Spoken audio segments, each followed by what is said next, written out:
see. Up here on the northeast peninsula, northeast corner of modern Greece. So, our story begins with the birthplace of Jason in Aeolus, right here.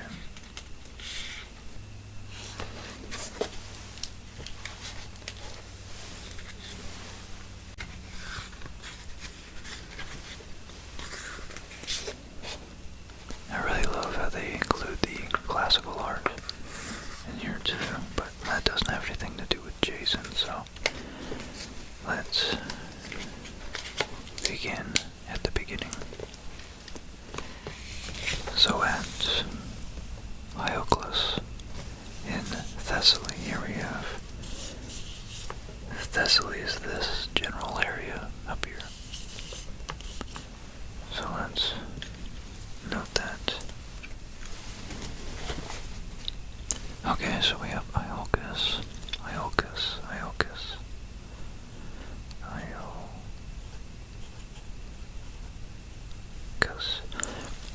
That is Jason's proper homeland right there. Okay, let's begin.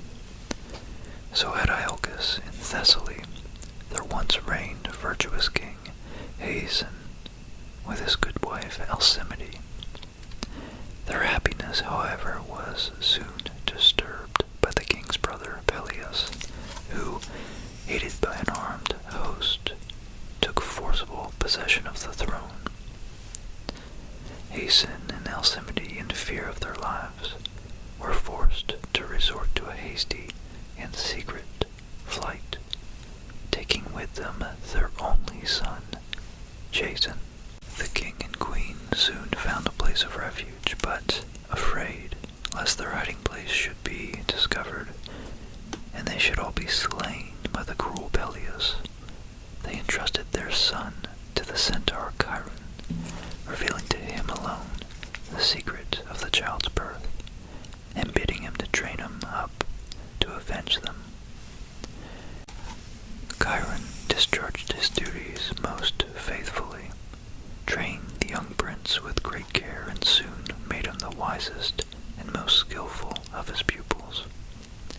The years spent by Jason in the diligent acquisition of knowledge, strength, and skill passed very quickly, and at last the time came when Chiron made known to him the secret of his birth, and the story of the wrongs inflicted by Peleus the usurper upon his unfortunate parents.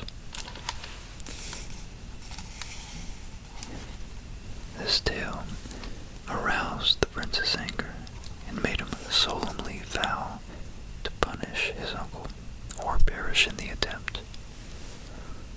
Chiron encouraged him to start, and in parting, bade him remember that Peleus alone had injured him, but that all the rest of the human race were entitled to any aid he could bestow.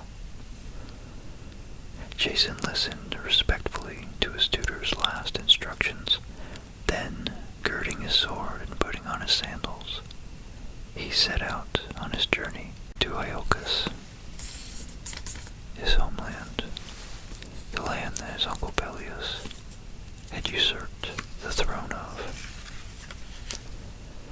It was early in the spring, and the young man had not gone very far before he came to a stream, which, owing to the usual floods of the season, was almost impassable.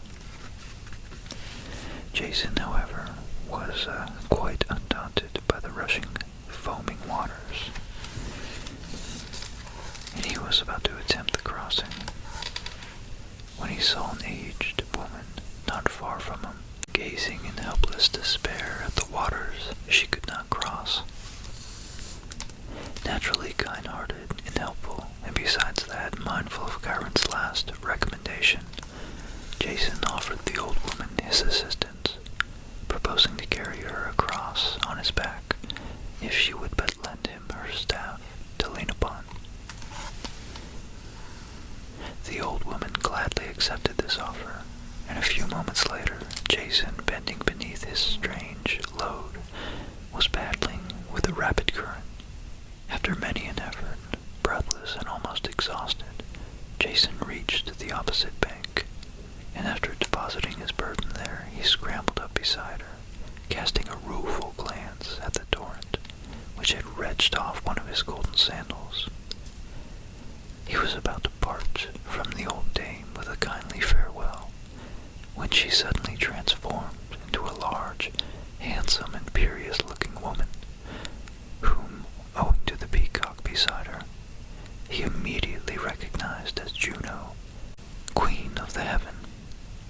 He bent low before her and claimed her aid and protection, which she graciously promised before she vanished from his sight. With eager steps, Jason now pressed onward without pausing until he came in view of his native city. As he drew near, he noticed an unusual concourse of people, and upon inquiry discovered that Peleus was celebrating a festival in honor of the immortal gods. Up the steep ascent leading to the temple, Jason hastened and pressed onto the innermost circle of spectators, until he stood in full view of his enemy, his uncle Peleus, who, unconscious of coming evil, continued offering the sacrifice.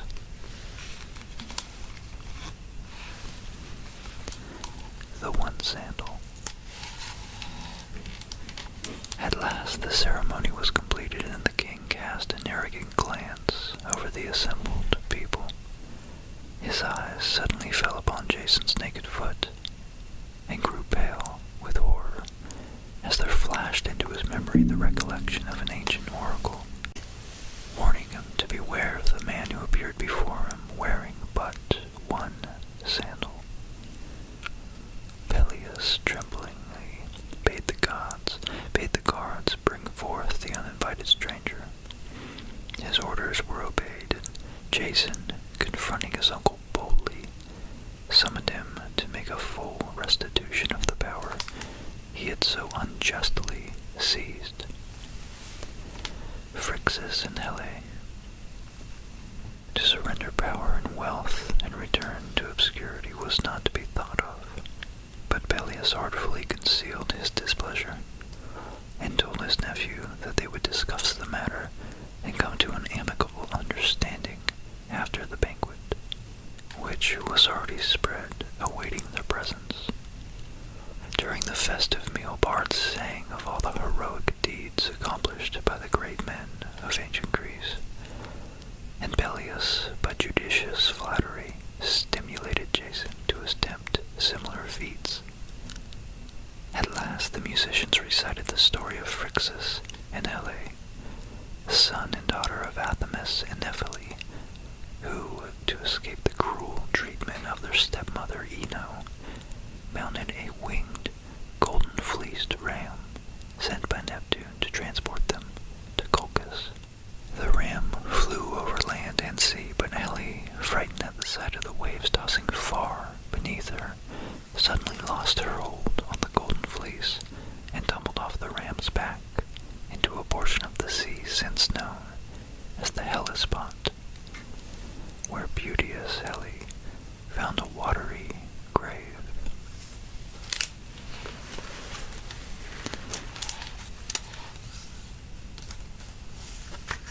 Phrixus, more fortunate than his sister, reached Colchis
Jason suddenly sprang from his seat and vowed that he would go in quest of the Golden Fleece. Peleus, quite certain that the rash youth would lose his life in the attempt, and thus cause no more trouble for him, with much difficulty restrained all expressions of joy, and dared him to make the attempt.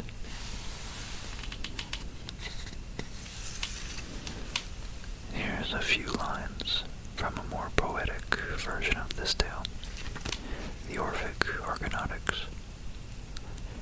With terror struck, lest by young Jason's hand his crown should be rent from him, Peleus sought by machinations dark to slay his foe.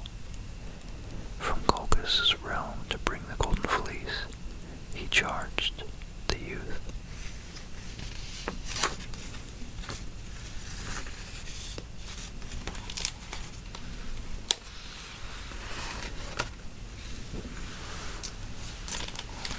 The Speaking Oak.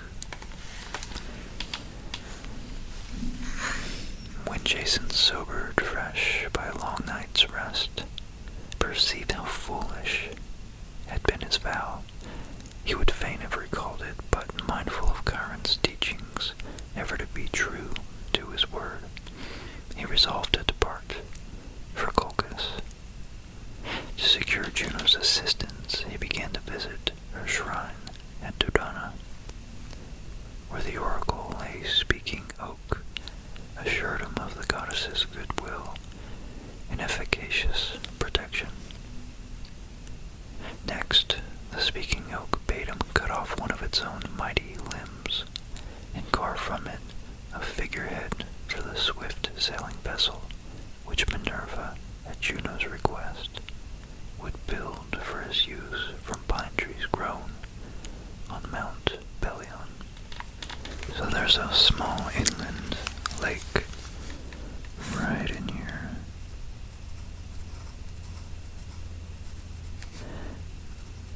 And on the other side of that lies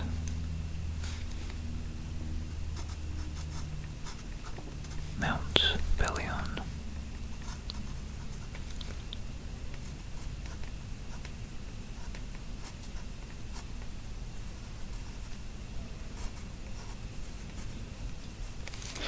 Near the home of Jason's birth, Iolcus.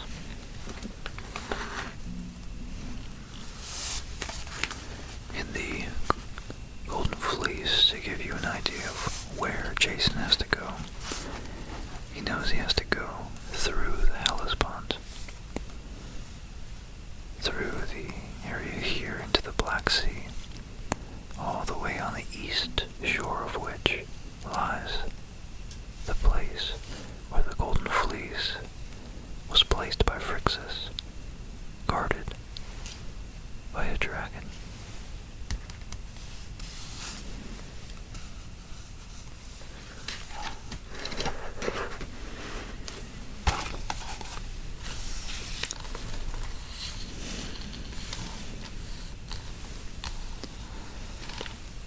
So now, Jason is going to compile his crew, the Argonauts, meaning the sailors upon the ship known as the Argo. Jason, finally having finished his figurehead, found that it too had the gift of speech, just as the wood of the tree it came from, and that it would occasionally vouchsafe or grant sage counsel, wise words in the direction of his affairs. When quite completed, Jason called his vessel the Argo, meaning swift sailing, and speedily collected a crew of heroes just as brave as himself, among whom were the famous Hercules, Castor, Pollux, Peleus, spelt differently than his uncle, Admetus, Theseus, and Orpheus, who were all glad to undertake the perilous journey to the lands on their very way, Juno had bargained with Aeolus for favorable winds, and forbade any tempest which might work them harm. From Onomacrotus. Then, with a whistling breeze did Juno fill the sail, and Argo, self-impelled, shot swift before the gale. On several occasions the heroes landed, either to renew their stock of provisions or simply restore their strength. But in general, every delay brought with them some misfortune. Once, Hercules, having landed with a youth named Hylas to cut wood for new oars, he bade the youth to go to a neighboring spring and draw a pitcher of water to quench the thirst produced by his exertions. I like that phrase. The youth promptly departed, but as he bent over the fountain, the nymphs, enamored with his beauty, the lustful, treacherous nymphs, drew him down to their moist abode to keep them company. Hercules, after vainly waiting for Hylas's return, went in search of him, but could find no trace of him at all. And in his grief and disappointment at the death of his young friend, he refused to continue the expedition, and deserting the Argonauts, he made his way home, alone, on foot.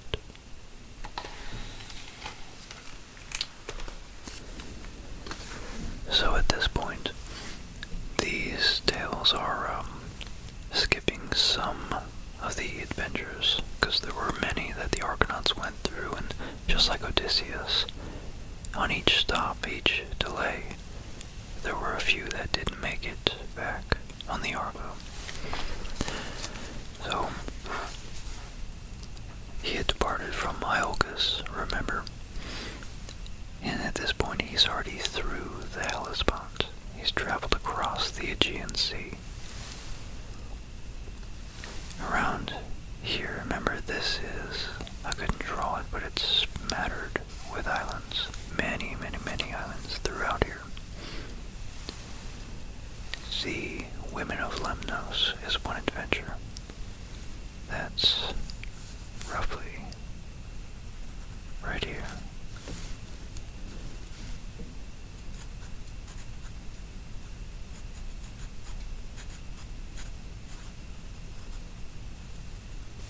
Lemnos. The next, on the island of Imbros, the Argonauts learn of the Hellespont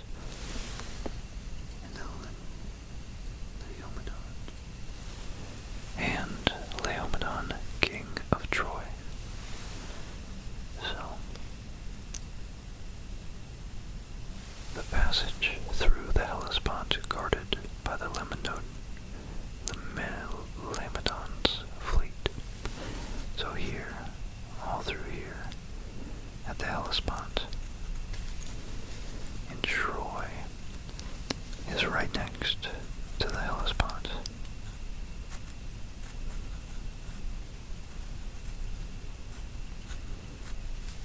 Right there.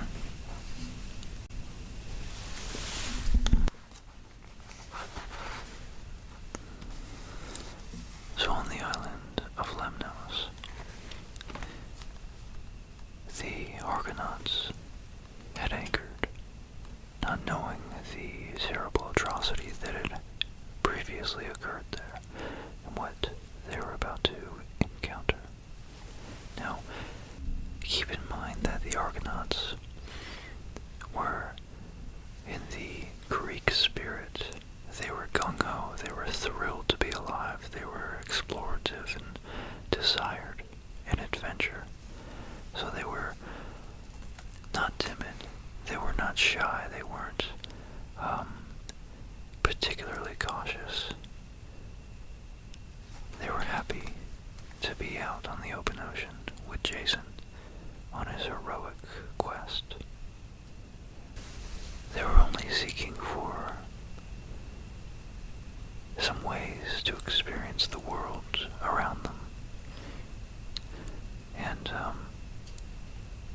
to be honest, many of them actually didn't realize this journey would have such grave consequences. They had no idea about the adventures and the horrible things yet to come when they signed up with Jason.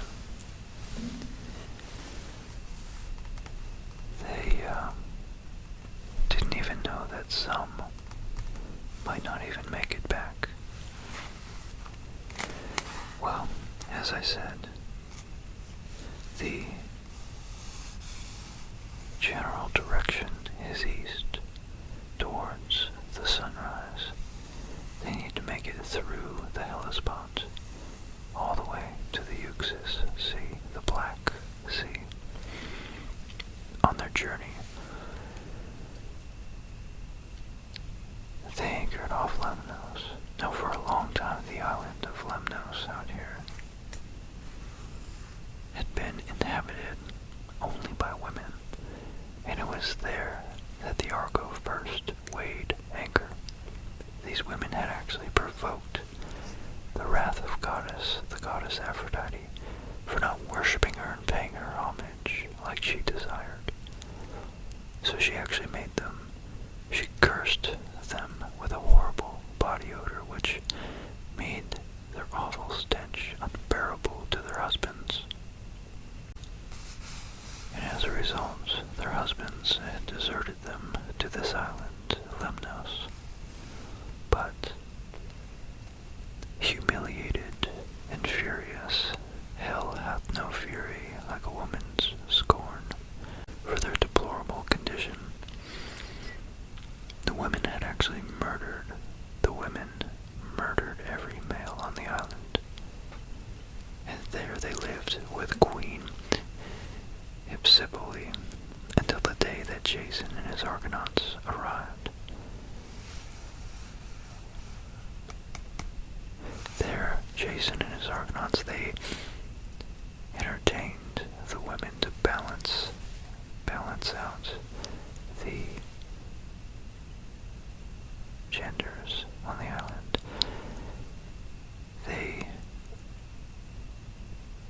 The women welcomed the Argonauts with open arms, and in fact, it appears they stayed there for quite a while because Jason ended up having twins with one woman in particular, the Queen Hellespont. Interestingly, Hercules was the only one of the Argonauts that refused to lay with the women of Lemnos. He was disgusted by them and actually had urged the Argonauts to hurry and leave, but I believe they, being the adventurous men that they were, they took the opportunity that they had to balance out the island, of course, and they lingered there for a few years, in fact. But after that time had passed, and the Argonauts realized that they had to go on with their trip, the Argo sailed from Lemnos and crossed through the Hellespont, landing at the Propontis, to replenish their supplies. And this was home. At the Hellespont, it was home of the Doliones, enrolled by King Sisychus, a kind and noble man, who actually greeted the Argonauts quite warmly. So while they were gathering supplies, they were unfortunately attacked by Aegine's earthborn monsters with 6 arms. These giants with 6 arms. The King Sisychus had forgotten to warn Jason about these monsters, who now attempted to destroy the Argo and kill the handful of men still guarding it.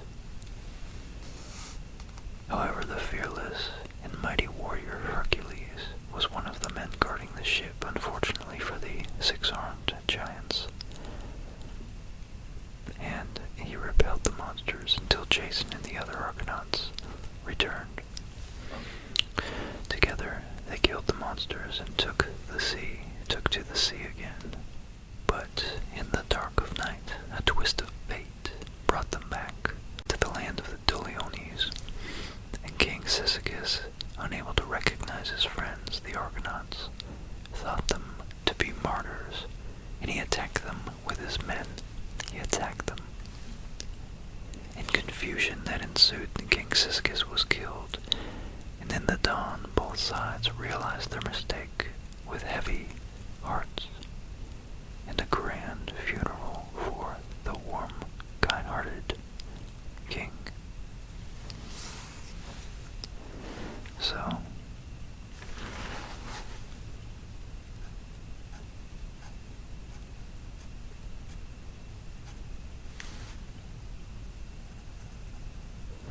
there we go, and now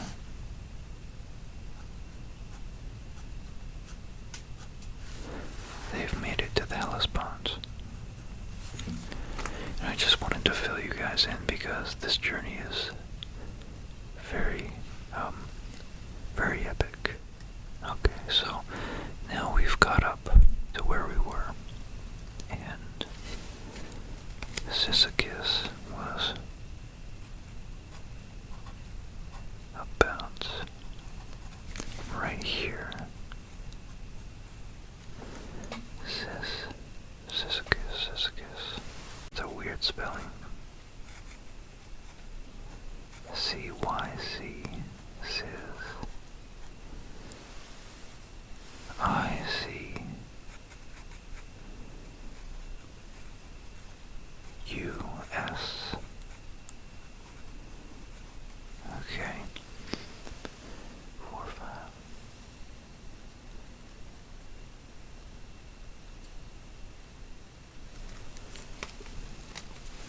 Then, where Hylas had been lured by the crafty, lustrous nymphs into his death, and Hercules had been overcome with grief over the death of Hylas, that he didn't want to continue on with his journey with the Argonauts.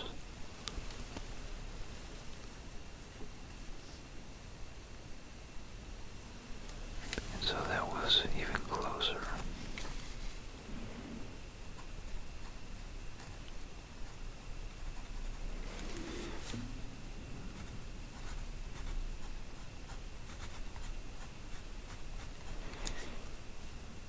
Death of Hylas.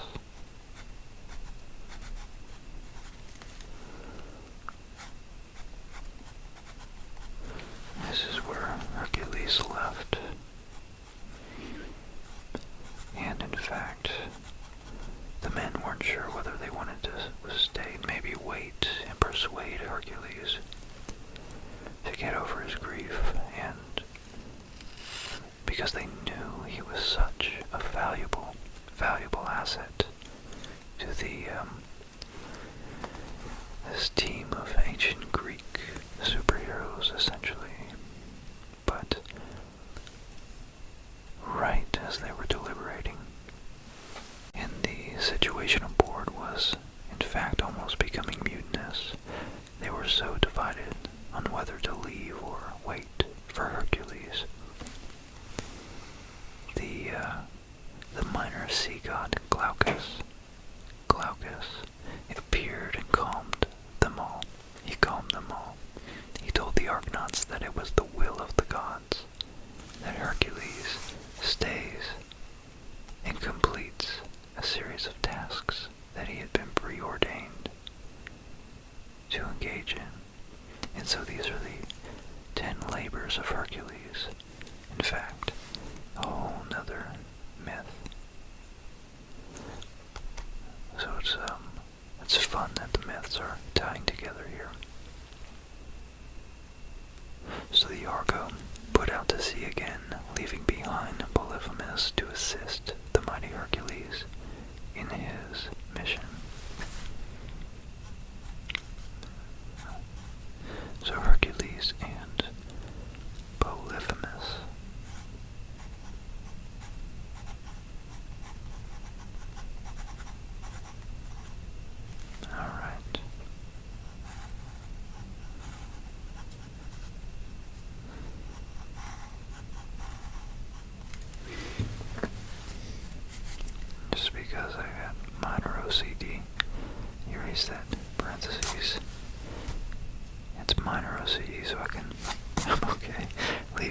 first parentheses.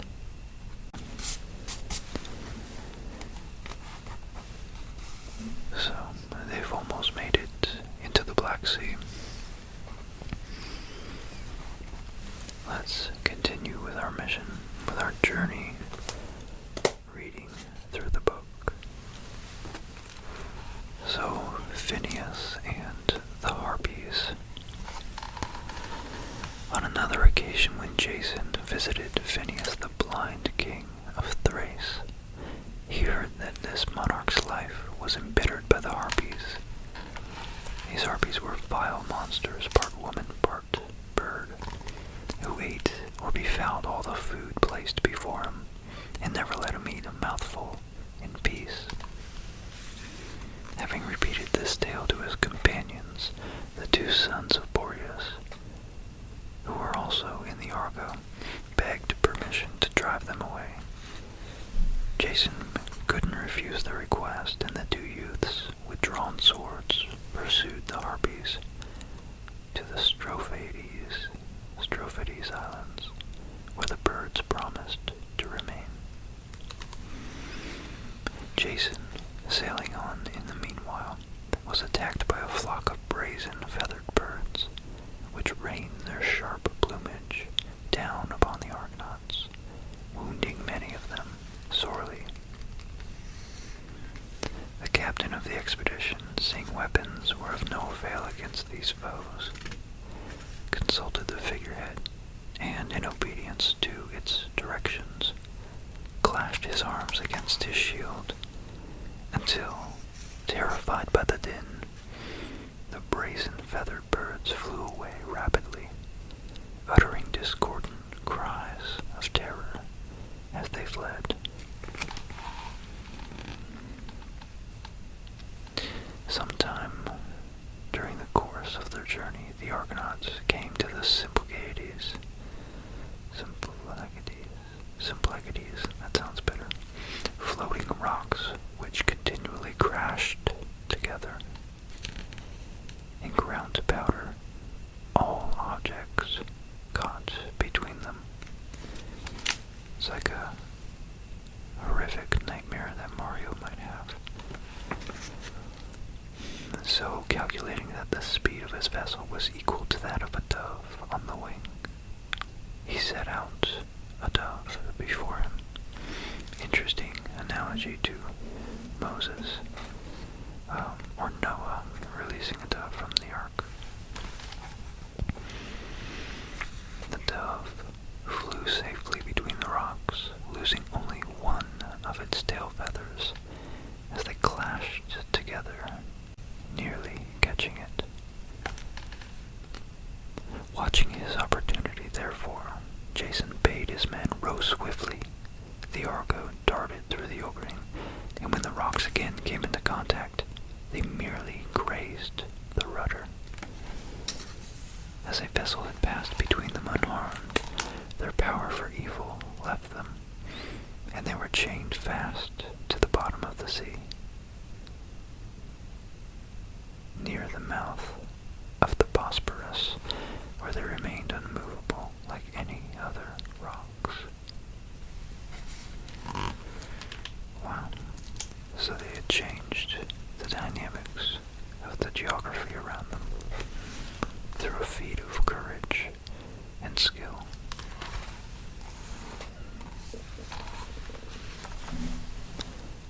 So let's catch up to where we are on our map. Let's see.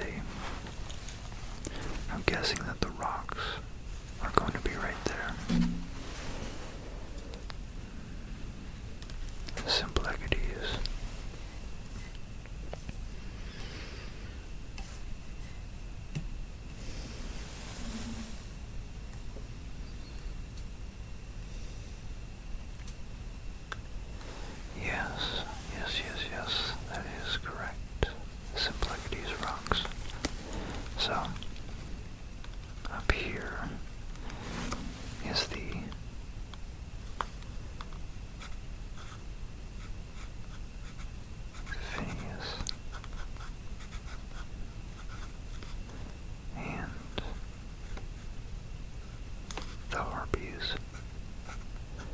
And then from there they darted over through the Symplegades.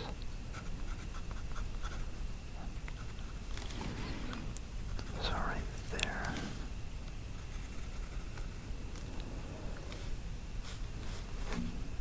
Let's see.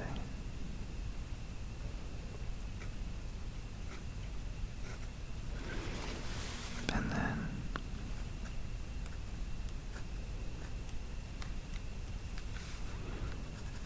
right there are the Symplegades.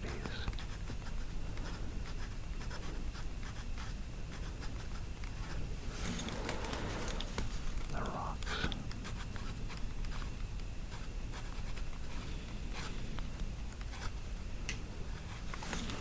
All right. So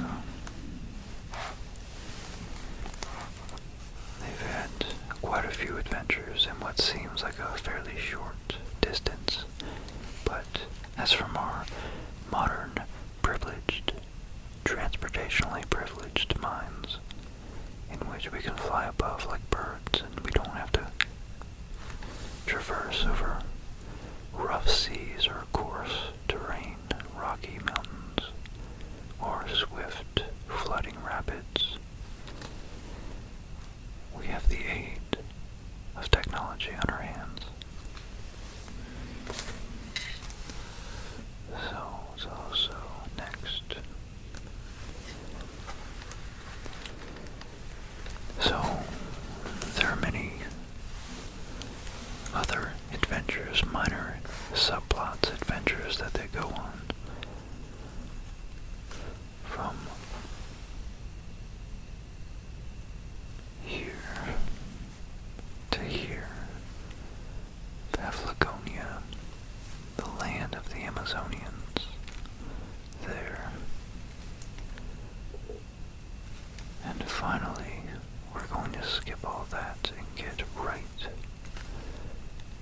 to the main thread of the plot that matters most. The land of Colchis.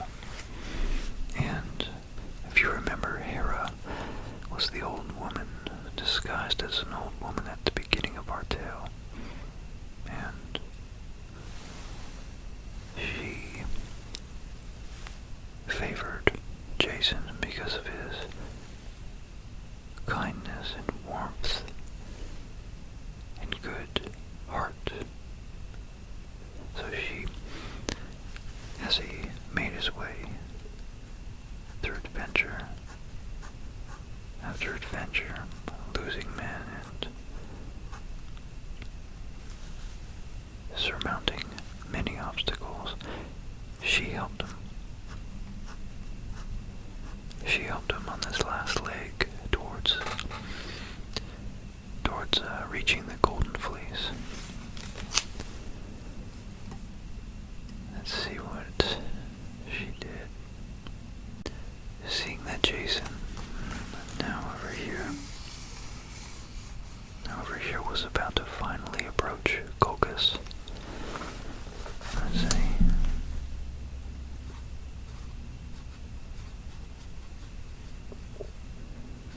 Colchis.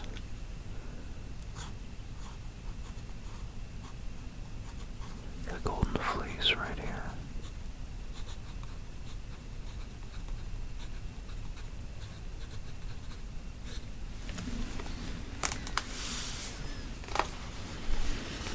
Okay. The goddess Hera realized he would need her help as he approached his goal. For this, she chose Medea, the daughter of King Aeetes, a skilled sorceress and a high priestess of the temple of Hecate, the goddess of magic and witchcraft. Hera knew that Jason would need Medea, not just then, but also in the future, to weave her magic in Iolcus as well. So she told Aphrodite to send her son Eros to make Jason and Medea fall in love. It was a simple task for Eros to ensure that the first person Jason would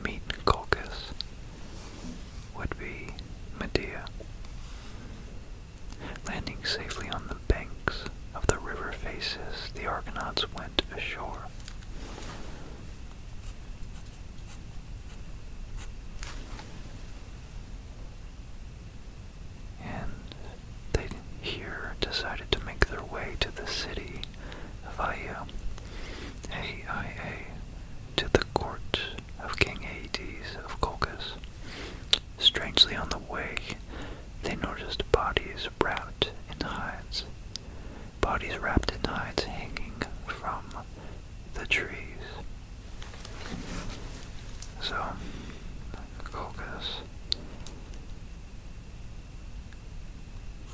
A-I-A. Okay. I think maybe Colchis is the region or province in Haya.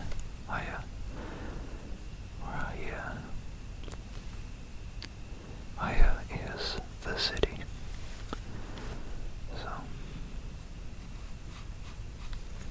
we'll do that right there.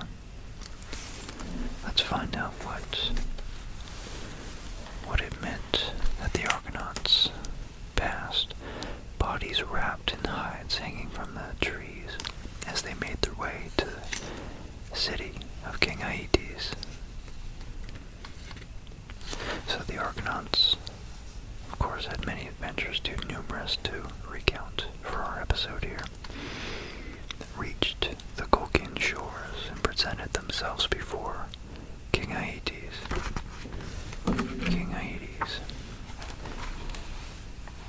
And here is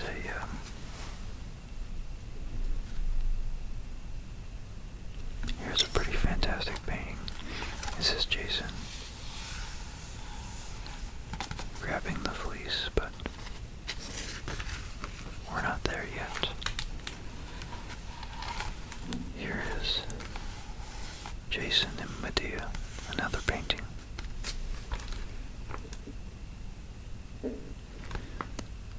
She has a very beautiful, very Grecian, very Eastern European face. Very gorgeous.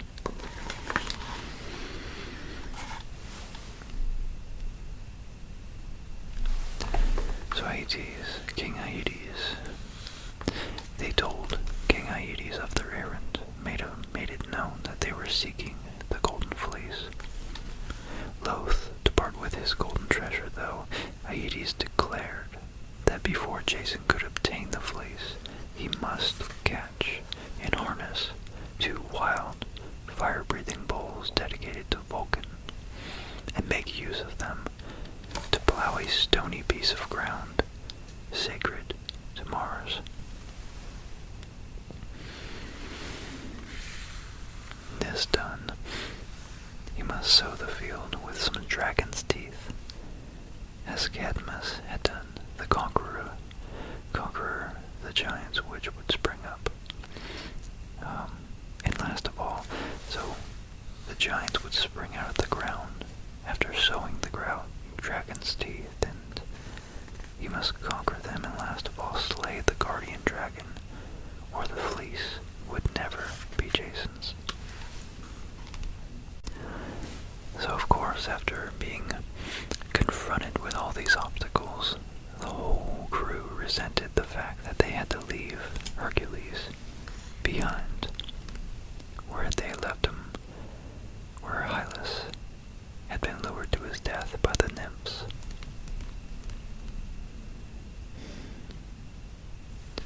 One of these tasks would have been sufficient to dismay many a brave youth, but Jason was of the dauntless kind, and merely hastened down to his vessel to ask the figurehead how he had better proceed. On his way to the seashore, he met the king's daughter, Medea, a beautiful young sorceress who had been charmed by his modest but firm bearing, and who was quite ready to bring her magic to his aid if he would but promise to marry her. Jason, susceptible, of course, to her attractions and free from any conflicting ties, especially having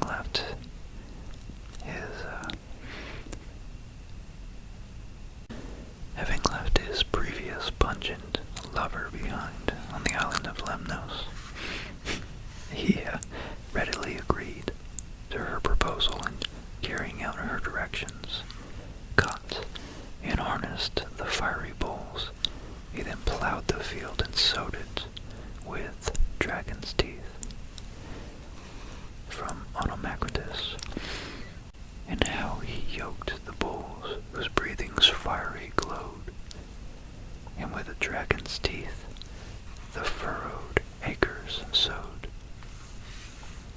But when he saw glittering spears and helmets growing out of the ground, and beheld close ranks of giants in full armor, he was filled with dismay, and would have fled had it been possible. However, aware that such a performance would ensure his ruin, he stood his ground, and when the phalanx was quite near him, he threw a handful of dust in the giants' faces.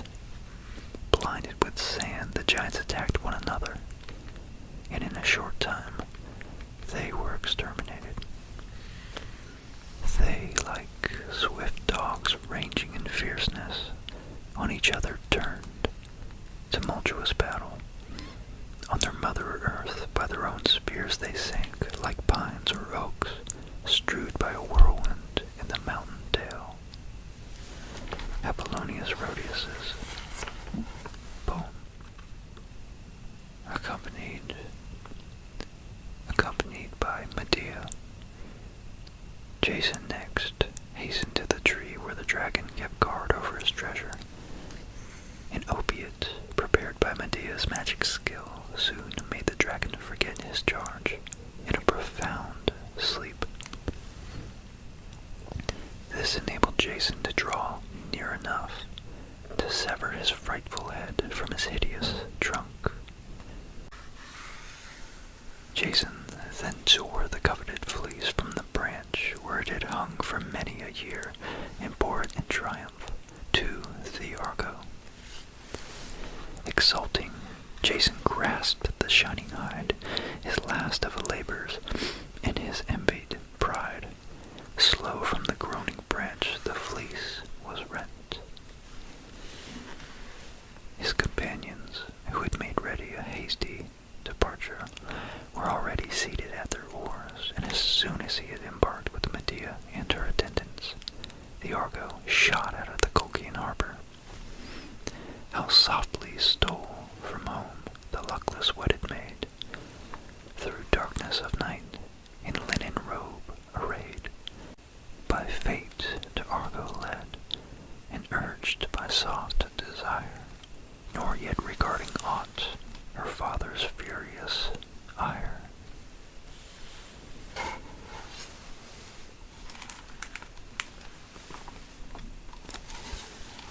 When morning dawned, and Aeetes awoke, he heard that the dragon was slain and the fleece was stolen, his daughter gone, and the Grecian ship far out of sight. No time was lost in useless wailing, but a vessel was hurriedly launched and manned, and the king in person set out in pursuit of the fugitives, who had moreover taken his most precious treasure, his only son and heir, Absyrtus. Although the Colchian men were good sailors and skillful rowers, they didn't catch sight of the Argo until they came near the mouth of the Danube.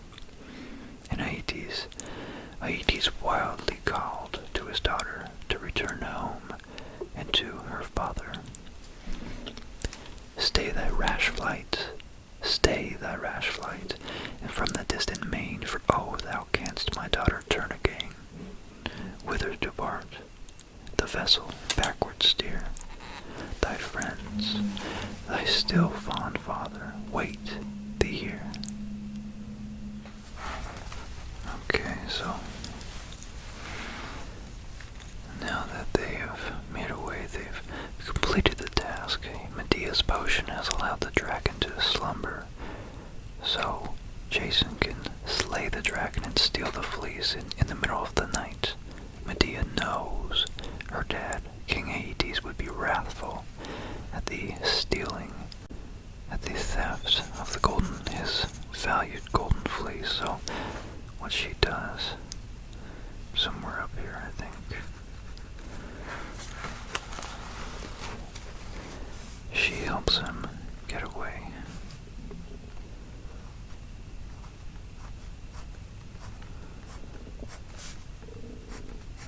So they shoot across as fast as they can. across the Black Sea. But the king is woken up and chases after them. But Medea had no wish to be torn away from Jason's arm, and instead of listening to her father's entreaties, urged the Argonauts to redouble their efforts. Little by little, the distance between the two vessels grew less. The Colchian rowers were gaining upon the Greek, and Medea saw that unless she found a means to delay her father, he would overtake her and compel her to return. With her own hands, she therefore slew her little brother Absyrtus and cut his body into pieces, which she dropped over the side of the vessel, one by one. Aeetes, King Aeetes, a helpless witness of this cruel, remember he's in sight and within shouting distance of her, a helpless witness of this cruel, awful deed, piously collected his son's remains, and in pausing to do so, lost sight of the Argo, and all hope of recovering his unnatural daughter. So he returned sadly to Colchis, where he buried his son's remains with due solemnity. In the meanwhile, Peleus had reigned contentedly over Thessaly, confident that Jason would never return. Imagine his dismay, therefore, when he heard that the Argo had arrived, bearing Jason, now the proud possessor of the renowned golden fleece. Ere he could take the measures to maintain his usurped authority, ere being before. If you read Lord of the Rings, you hear that a lot. You read that. Before he could take measures to maintain his kingship, Jason appeared. Jason appeared and compelled him to resign his throne in favor of the rightful king, his father, Jason. But unfortunately, Jason was now so old and decrepit that power had no charms for him. So Jason begged Medea to use her magic on his behalf and restore him to the vigor and beauty of his early manhood. To gratify Jason, Medea, of course, called her magic into play, and by some mysterious process restored Jason to his former youth, strength, activity, and grace. Medea's spells dispersed the weight of years, and Jason stood a youth mid youthful peers.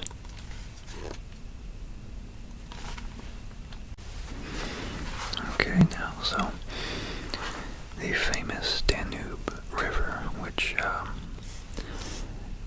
historically, in Roman times, the Danube is one of the longest ones in Europe, if not the longest one. But this is the river that Jason and the Argonauts take home. They take it home along here, spits out here in the Alps, or in the Gulf here, and they come back down. After many adventures, they return to the Helgas, so we skipped a lot. And let me just gloss over what we skipped between the time of Medea chopping her brother up to postpone to slow her father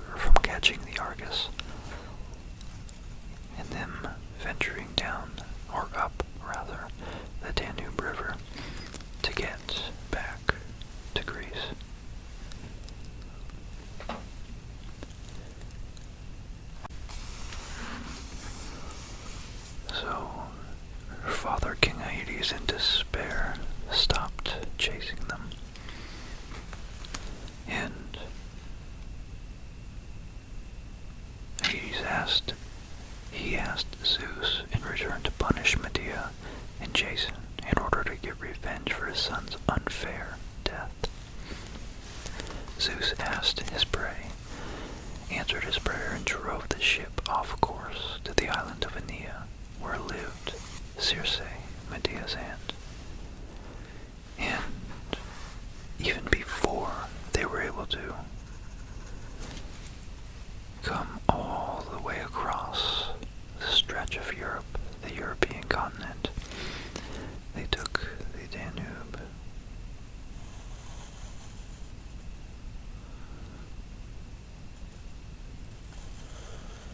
This is a very rough drawing of the river.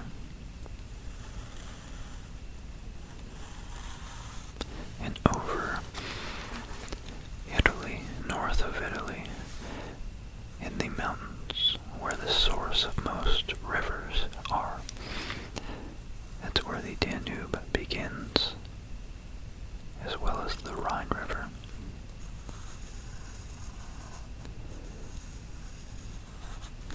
So this is the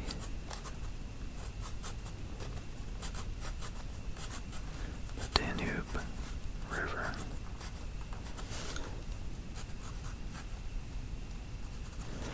And this over here is the Rhine River. R-H-I-N. These are one of the two most famous rivers, or two of the most famous rivers in Europe. Danube and the Rhine. That's the famous river Caesar crossed, coming home from his exploits many times, I'm sure. And if you can imagine, that is such a long way. That's longer, almost. Actually, it is longer than the original journey to get the Fleece. They've come back all the way along there, and they've had many adventures. They had one here. They had an adventure to get the ship and the crew all the way across the mountains, up into the mountains, traveling upstream this entire way to the Alpine Mountains.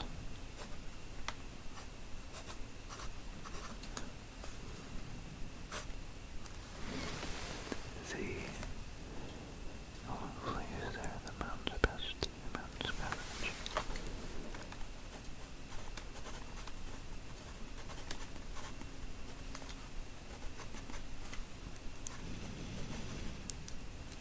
Through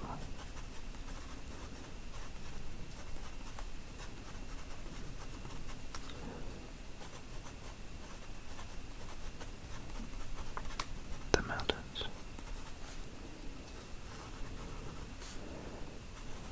Very, very treacherous, very difficult journey. But they ended up making it all the way along and out onto the west side of Italy. And up here is where they continued their journey. Up here, right up here. And this is the famous island that Odysseus was wrecked on. Right there. That's Circe's island. And Circe is actually Circe is the sister of King Aedes. And so she was not very welcoming to the slayers of her nephew. Circe is Medea's aunt. Distraught upon learning of her nephew's death, she immediately asked the Argonauts to leave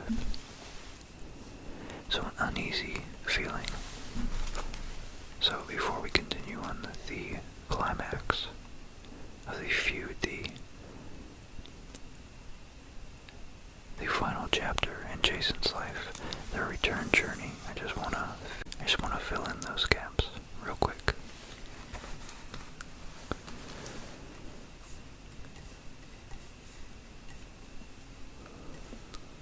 So, an uneasy feeling shrouded the Argonauts.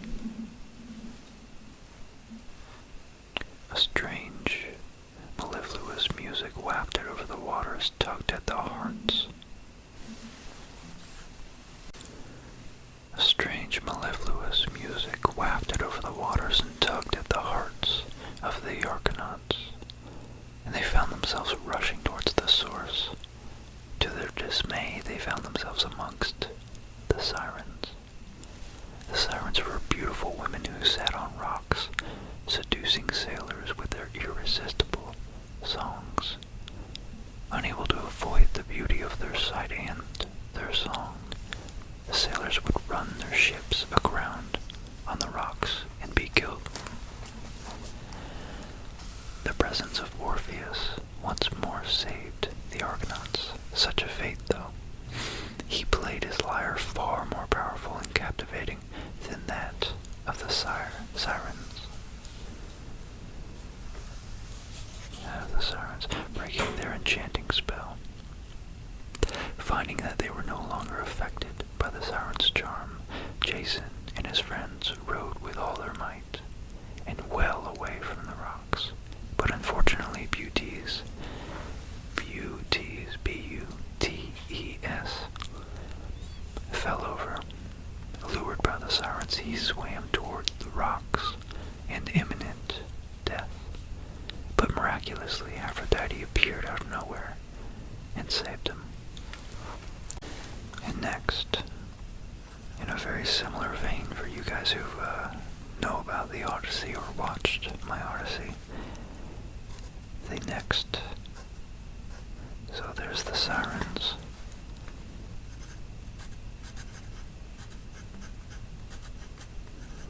They next have to venture through the Charybdis and the Silas, which are between Italy, down here, and Sicily.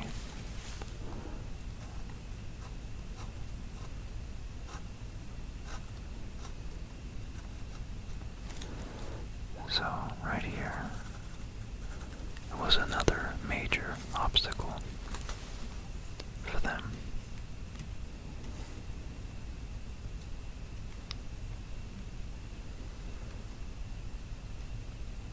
So Thetis, the sea goddess, aided the Argonauts, and thenceforth carried them safely past Scylla, a six-headed monster who had once been a maiden, and Charybdis, the deadly whirlpool, since a contact with either would have meant certain death for Jason and his men. So there, the six-headed maiden.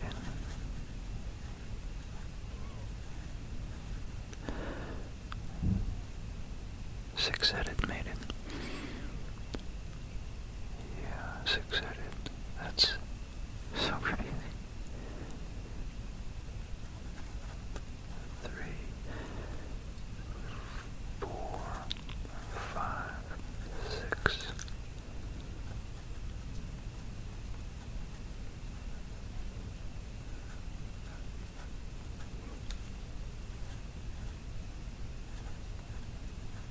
That is an awful death, and quite a conundrum to try to have to sail through right there.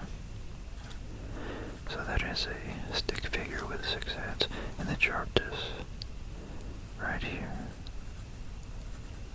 The awful whirlpool that he was able to get past.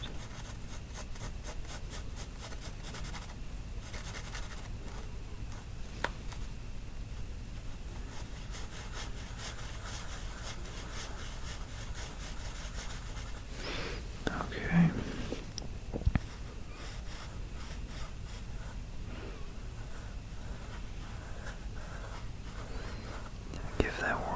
some stature right there he has to get past. Okay. Now. Territory of the Phaeacians. Next,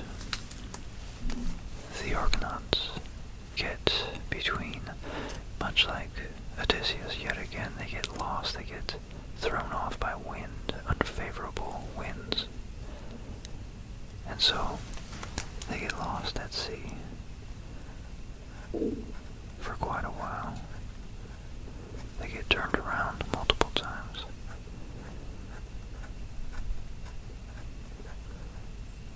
And finally they make it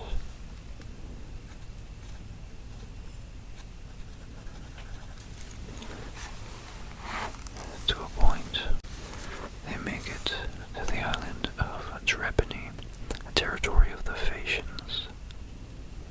The Phaeacians enrolled by Alcinous and Arete, and it was there where Jason and Medea got married. So after being lost at sea, making it across the Danube through the mountains, kicked off Circe's island with the help of the gods avoiding the Sirens, Orpheus's lyre is able to overpower the music that draws them to their death. The gods help them through the whirlpool of the Charybdis and the deadly grasp of the Scylla. They land on the island. They land on the island of Drepane. Drepane here.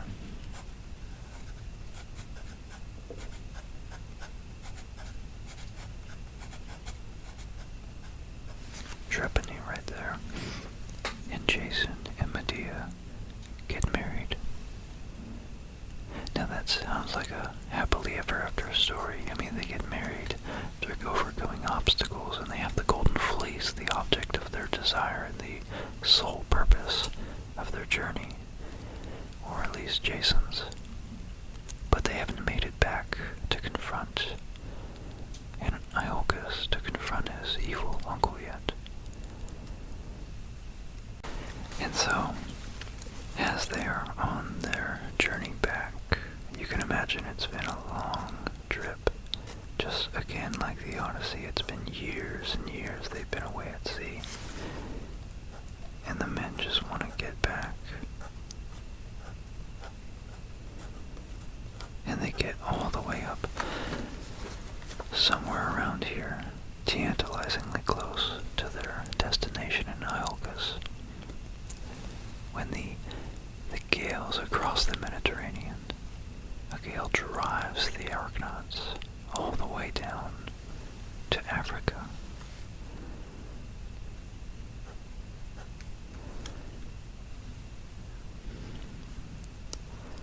So out here,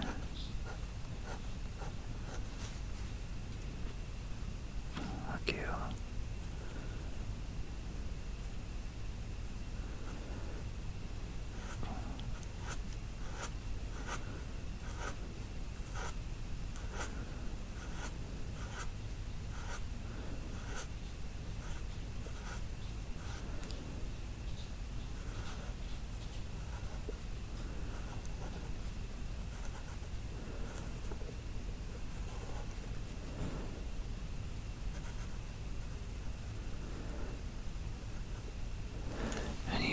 Goddess is not on their side, and the gale is blowing them down to Africa. They land and they journey, not just there either, they get thrown all the way. They have to travel along the coast now.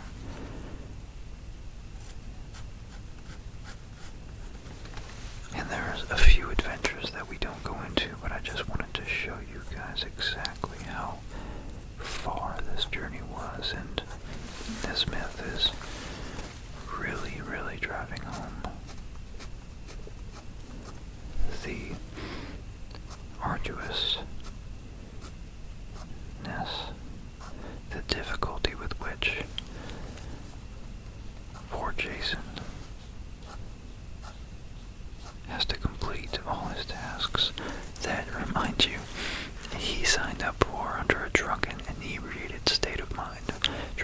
with youthful pride, but also literally drunk in a festival. With libations and spirits and alcohol, all the same thing. So he has another couple encounters here. And then finally it appears they do make it back to the ocean. And from there, they only have one more adventure. They get all the way to Crete, the island, the ancient island of Crete.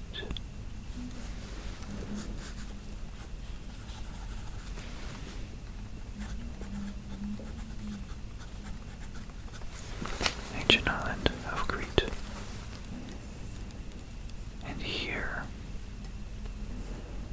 is Talos, the bronze giant. The Argonauts, of course, were exhausted at this point from the long journey around the Mediterranean. And they wanted to land on the island, but were fended off by a giant bronze man called Talos.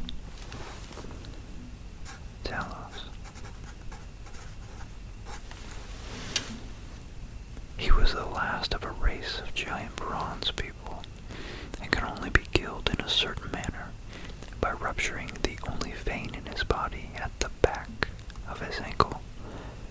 Using her skills at sorcery, of course, Medea cast a spell, and a huge rock crashed on his foot, crushing his foot and rupturing the vein, causing him to bleed to death, where subsequently they could rest and regain their strength for the voyage home. Alright, and then very lastly, before we just get to the Iolcus where we left off, he makes two more stops. One of them at the famous island nowadays as well, called Santorini. But he eventually does overcome those obstacles as well. And Jason arrives at back at Iolcus, his homeland, to avenge his parents' ousting by their evil uncle, Peleus, who wanted to kill them. And that's exactly how this whole adventure started, remember? So let's see what exactly happens with Peleus, and what is Jason's fate.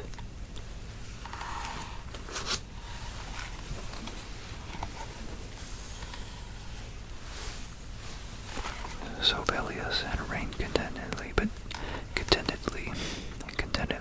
Jason, he appeared and compelled him to resign. And then under Medea's spell, Jason was able to get his father to become youthful yet again. So this second to last chapter is called the Magic Recipe.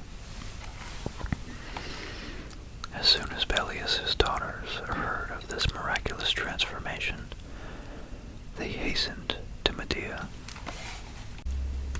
and implored her to give them the recipe that they might rejuvenate their father also. The sorceress maliciously bade them cut their father's body into small pieces and boil them in a cauldron with certain herbs, declaring that if the directions were carefully carried out, the result would be satisfactory. But when the all too credulous maidens carried out these instructions, they only slew their father, whom they had so dearly loved. Wow, that is dark. Damn, Medea. Days and years now passed happily, yet uneventful for Jason and Medea. But at last, their affection for each other did cool down. Jason fell in love with Glauce, or Creusa.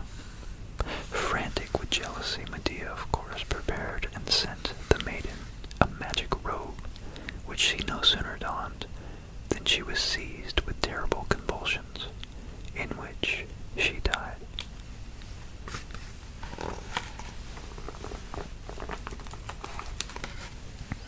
Medea, still full of resentment against Jason, then slew her own children, and mounting her dragon car, departed, leaving a message for Jason, purporting that the Argo would yet cause his death. And finally, the death of Jason. Jason, a victim of remorse and despair, now led a weary and sorrowful life, and every day he wandered down to the shore, where he sat under the shade of the Argo's hulk, which was slowly rotting away. One day, while he was sitting there musing over his youthful adventures and Medea's strange prophecy, a sudden gale detached a beam, which, falling on his head, fractured his skull and caused instantaneous death to Jason. The Argonautic expedition is emblematic of the first long-time maritime voyage undertaken by the Greeks for commercial purposes, while the golden fleece which Jason brought back from Colchis is but a symbol of the untold riches they found in the east and brought back to their own native land.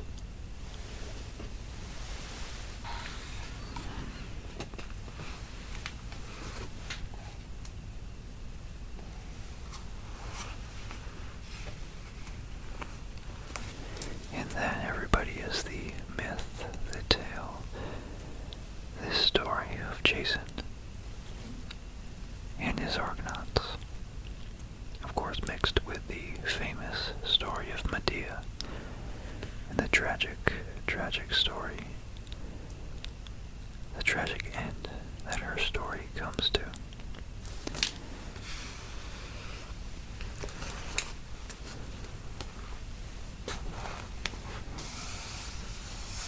This was really, really fun for me to do, and I was really encouraged by, as always, all of your comments. I mean, you guys, not just the subscriptions and likes and comments,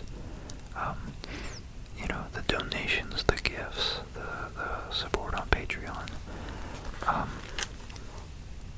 I think I already said comments, but I was arriving at comments. I love engaging with you guys. This, for me, is as much a social outlet as it is for perhaps you to just watch, to relax. So, I really enjoy hearing your take on all my videos, and I look forward to your feedback. I really do. So, thanks for all your love, all your sincere, genuine, positive, and negative criticism. I take it to heart, so reach out and just know that it might take a while, but I do genuinely appreciate and thrive